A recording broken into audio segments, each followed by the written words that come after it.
This channel does not promote any violent, harmful, or illegal activities. All content provided by this channel is meant for an educational purpose only. সমুদ্র থেকে আমাদের জন্য মাছ নিয়ে আসেন ওরা মানে মৎস্যজীবীরা। আমাদের রসনা তৃপ্তি হয় আর ওদের সংসার চালানোর খরচটা ওঠে। তার জন্য দুস্তর পারাবারে নৌকো নিয়ে নেমে পড়তেও ডরান না তারা।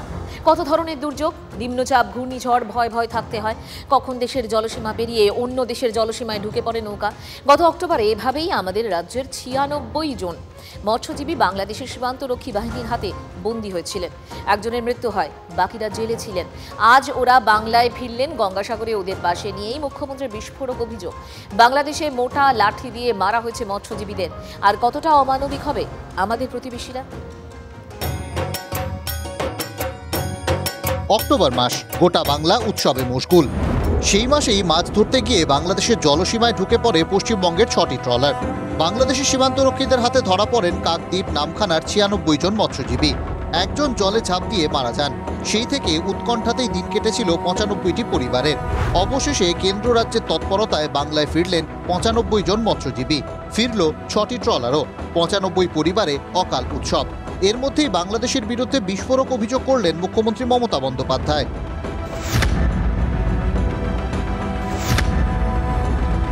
আমি জিজ্ঞেস করলাম, খুঁড়িয়ে খুঁড়িয়ে হাঁটছেন কেন? তারা বলতে চায়নি। জানতে পারলাম যে তাদের কয়েকজনকে মারধরও করা হয়েছে। তাদের নিয়ে গিয়ে হাত দুটো দড়ি দিয়ে বেঁধে রাখা হয়েছিল এবং তাদের মোটা লাঠি দিয়ে মারা হয়েছে। গঙ্গাসাগর মেলা উপলক্ষে সোমবারই গঙ্গাসাগরে গিয়েছিলেন মুখ্যমন্ত্রী।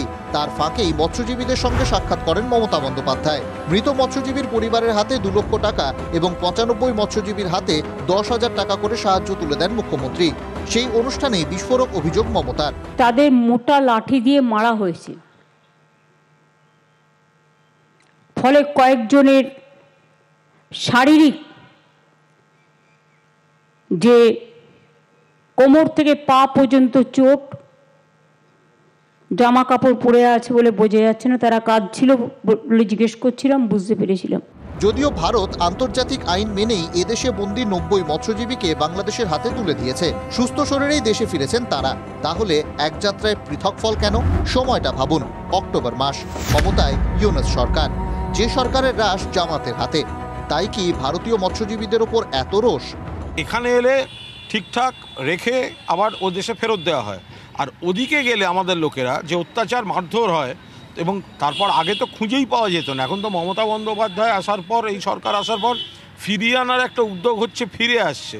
ফলে সেই সময় যে অত্যাচারগুলো হয় সেগুলোই মুখ্যমন্ত্রী বলতে চেয়েছেন। এখানে নিশ্চয়ই রাজীব কুমার মোহাম্মদ ইউনূসের সাথে কথা বলেননি, বা মমতা ব্যানার্জি নিশ্চয়ই মোহাম্মদ ইউনূস সরকারের সাথে কথা বলেননি।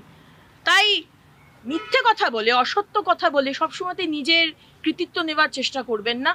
বাকি যে বিষয়টা মারধর করা হয়েছে সেটা অবশ্যই আমার মনে হয় জানানো দরকার কেন্দ্র সরকারকে, এবং কেন্দ্র সরকার তার ব্যবস্থা নেবে। আপনারা কখনোই আমাদের সীমানার বাইরে যাবেন না। তাতে মাছ উঠলে উঠবে, না উঠলে না উঠবে। আগে জীবন বাঁচবে। জীবন বেঁচে থাকলে অনেক মাছ পাবেন। জেলেদের জীবন নিয়ে তৈরি চঞ্চল চৌধুরীর হাওয়া পশ্চিমবঙ্গে সমাদর পায়, অথচ বাংলার জেলেরা বাংলাদেশে মার খায়। 2 বাংলার পার্থক্যটা বুঝলেন? গঙ্গাসাগর থেকে দীক্ষা ভুইয়ার রিপোর্ট, TV9 বাংলা।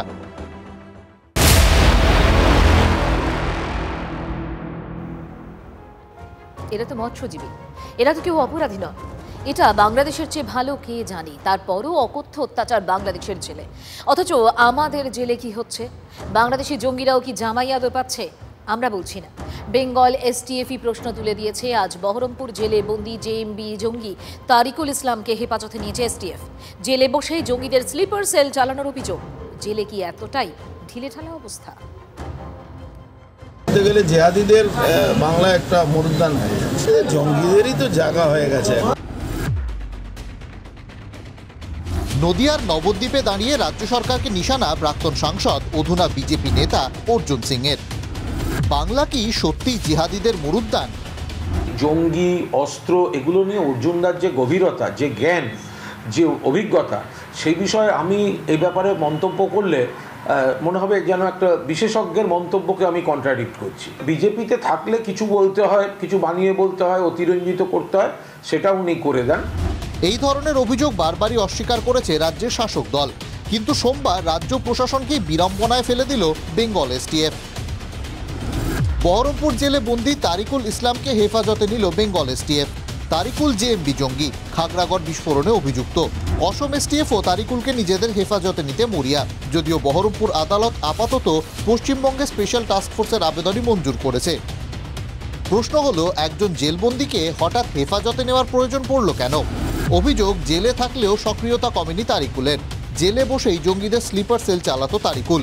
জেলে বসেই অন্য জেলবন্দীদের মগজ ধোলাই করত তারিকুল। সদ্য ধৃত মুস্তাকিম, সাজিবুল, আব্বাস, মিনারুলের সঙ্গে তারিকুলের যোগ মিলেছে। জেলে থেকেই জেএমবির সঙ্গে আনসারুল্লাহ বাংলা টিমের দহরম মহরম। জেলে বসে জঙ্গিপনা, জেল কর্তৃপক্ষ কি করছিল? বহরমপুর সেন্ট্রাল জেলে কি নিয়ম মানা হচ্ছিল না? জেলে কি তারিকুলের সব পেয়েচির আসর হয়ে উঠেছিল? এই সন্দেহই কি করছে বেঙ্গল এসটিএফও? রবিবার বিস্ফোরক অভিযোগ করেছিলেন বিরোধী দলনেতা শুভেন্দু অধিকারী। জেলে তো মোবাইল ইউজ করা যায়। মুখ্যমন্ত্রী যদি পার্থ চ্যাটার্জির সঙ্গে কথা বলতে পারেন জেল থেকে, অনুব্রত মণ্ডল যখন আসানসোলে ছিল সব নির্দেশ ওখান থেকে দিত। শাহজাহান লোকসভা ভোটের সব নির্দেশ বসিরহাট জেল থেকে দিয়েছে। এ তো অবাধ যাতায়াত, এখানে কোনো জেলে জামার নেই এবং কোনো জেলে ব্যাপার নেই। এই সূত্রেই সোমবার সরকারকে কটাক্ষ বিজেপি বিধায়ক শঙ্কর ঘোষেরও। জেলের ভেতরে এই ধরনের কার্যকলাপকে প্রশ্রয় দেওয়ার একটাই উদ্দেশ্য, সেটা হচ্ছে যে দেশবিরোধী শক্তিকে আরও বেশি মদত দেওয়া। এই রাজ্যের সরকার প্রত্যক্ষ বা পরোক্ষভাবে প্রতি মুহূর্ত করে, ফলে এটা একটা তার উদাহরণ মাত্র। এগুলো কি স্টেট আইবি জানে না? স্টেট আইবির কাজ কি? আজকে জেলে বসে তারা সমস্ত র্যাকেট চালাচ্ছে। আজকে মমতা ব্যানার্জির পুলিশ তারা কি করছে? আপনি আপনার তুষ্টিকরণের রাজনীতির জন্য এই সব পুলিশদেরকে অপদার্থ করে রেখে দিয়েছেন, তাদের কাজ করতে দিচ্ছেন না। জেল নিয়ে বিরোধীদের অভিযোগ মেনেই নিয়েছেন তৃণমূল নেতা কুণাল ঘোষ। এটার সঙ্গে রাজনীতির কোনো সম্পর্ক নেই। মানে সমাজের যে কাঠামো, তার কোথাও কোথাও কোনো ছিদ্র থাকে। তদন্তের স্বার্থে সেগুলি আরও তদন্ত দরকার হয়, তদন্তে আরও কিছু জানা যায়। জেল প্রশাসন সতর্ক না থাকলে কি হয়? বাংলাদেশের উদাহরণ টানা যেতে পারে। এইভাবেই জেল থেকে বাইরের সদস্যদের সঙ্গে যোগাযোগ করে বাংলাদেশের জেল ভেঙে পালিয়েছিল জেএমবি নেতা সালাউদ্দিন সালেহিন এবং সাজিদুল ইসলাম ওরফে খাগড়াগড় কাণ্ডে অভিযুক্ত কৌসার। তারিকুলের তেমন কোনো প্ল্যান ছিল না, কে বলতে পারে? বেঙ্গল এসটিএফ কি তারিকুলকে নিংড়ে তথ্য বের করতে পারবে? কৌশিক ঘোষের রিপোর্ট, TV9 বাংলা। এখন প্রশ্ন হলো, এই তারিকুলরা আমাদের দেশে ঢুকছে কিভাবে? পশ্চিমবঙ্গে অনুপ্রবেশকারীদের গোপন পথ নিয়ে উদ্বেগ। কোচবিহার থেকে সুন্দরবন সীমান্তের বিভিন্ন অংশ খতিয়ে দেখার পর তৈরি হয়েছে রিপোর্ট। কি আছে সেই রিপোর্টে? 200-র বেশি জায়গা চিহ্নিত করা হয়েছে, আর এগুলিকে ব্ল্যাক স্পট হিসেবে দাবি করা হচ্ছে। কিভাবে এই ব্ল্যাক স্পট তৈরি হলো? রাজ্যের দিকে আঙুল অর্জুন সিং এর।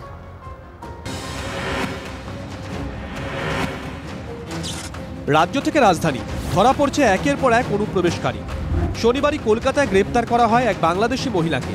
জেরায় তিনি দাবি করেন বসিরহাট সীমান্ত দিয়ে চোরাপথে ভারতে প্রবেশ করেন তিনি। সেই অনুপ্রবেশ রুখতে বিএসএফের নজরে সীমান্তের গোপন পথ। বিএসএফ সূত্রের দাবি, দক্ষিণবঙ্গ ফ্রন্টিয়ারের অন্তর্গত সীমান্তে 135টি জায়গা, উত্তরবঙ্গ ফ্রন্টিয়ারের অন্তর্গত সীমান্তে 75টি জায়গা, কোচবিহারের সীমান্তে 8 থেকে 10টি জায়গা চিহ্নিত। এগুলোকে ব্ল্যাক স্পট হিসেবে দাবি করা হচ্ছে। অতীতে গরু পাচারের জন্য ব্যবহার করা হতো এই ব্ল্যাক স্পটগুলো। এখন সেই জায়গাগুলো অনুপ্রবেশকারীরা হাতিয়ার করছে। সূত্রের দাবি, কোচবিহার থেকে সুন্দরবন পর্যন্ত পশ্চিমবঙ্গে বাংলাদেশ সীমান্ত রয়েছে 2217 কিলোমিটার, যার মধ্যে দক্ষিণবঙ্গ ফ্রন্টিয়ারের অধীনস্থ স্থল সীমান্ত রয়েছে 913 কিলোমিটার ও জল সীমান্ত 364 কিলোমিটার। অন্যদিকে উত্তরবঙ্গ ফ্রন্টিয়ারের অধীনে স্থল সীমান্ত রয়েছে 939 কিলোমিটার। এছাড়াও গুয়াহাটি ফ্রন্টিয়ারের অধীনস্থ কোচবিহারে 177 কিলোমিটার সীমান্ত রয়েছে। ভারত বাংলাদেশ সীমান্তের ফাঁসি দেওয়া এলাকা, এটা বাংলাদেশ সীমান্ত। ঠিক এই কাঁটাতারের বেড়াটার ওপারের যে জায়গাটা দেখাচ্ছি, সেই এলাকাটা বাংলাদেশ, মাঝখানে মহানন্দা নদী অর্থাৎ রিভারাইন বর্ডার। এই এলাকায় বিস্তীর্ণ জায়গায় প্রায় 3.5 কিলোমিটার এলাকায় দীর্ঘদিন কোনো কাঁটাতার ছিল না। বিএসএফের পাহারা আছে বটে, কিন্তু এই শীতের রাতে ঘন কুয়াশার মাঝে অনুপ্রবেশের আশঙ্কা উড়িয়ে দিচ্ছেন না স্থানীয় বাসিন্দারা। বিএসএফ এর পূর্বাঞ্চলীয় কমান্ড সূত্রে খবর, এই জায়গাগুলোর একাংশতে ইতিমধ্যে বাড়তি বাহিনী মোতায়েন করা হয়েছে। বিশেষ নজরদারির আওতায় আনার সিদ্ধান্ত নেওয়া হয়েছে। हमारे लिए अनफेंस्ड बॉर्डर कोई प्रॉब्लम नहीं दे रहा है, क्योंकि बीएसएफ की जो स्ट्रेंथ है वो काफ़ी बड़े पैमाने पे यहाँ पे डिप्लॉयड है। प्लस जैसे मैंने पहले बताया कि जो हमारी टेक्नोलॉजी है वो आजकल इतना इवॉल्व कर गई है कि उससे भी हम लोग रिमोटली बहुत अच्छे से अपने अनफेंस्ड बॉर्डर्स को गार्ड कर सकते हैं। गवर्नमेंट ऑफ इंडिया की ये बहुत बड़ी प्रायोरिटी है और बड़ी स्पीड से फेंसिंग का काम चल रहा है। এই প্রেক্ষাপটে রাজ্য সরকারের বিরুদ্ধে কাঁটাতার দেওয়ার জন্য জমির ব্যবস্থা করতে গাফিলতির অভিযোগ তুলেছে বিজেপি। বিএসএফ এর যে দরকার আছে মানে বর্ডারকে ফেন্সিং করা, এখানে পশ্চিমবাংলা মমতা ব্যানার্জি জমি দেন এবং কথা আছে 600 কিলোমিটারও উনি জায়গাটা দেন। এখন সীমান্ত রেখাটা পাহারা দিতে পারছে না, এখন বলছে ওটা রাজ্য সরকার জমি দেয়নি। তা তোমরা সীমান্ত রেখার সমস্যার সমাধান না করে 50 কিলোমিটার নিতে গেলে কেন? যখন সীমান্তে অনুপ্রবেশের আশঙ্কা বাড়ছে, তখন রাজনীতির ঊর্ধ্বে উঠে কেন্দ্র রাজ্য কি একজোট হয়ে কাজ করবে? উত্তর দেবের সময়। সায়ন্ত ভট্টাচার্যের রিপোর্ট, TV9 বাংলা।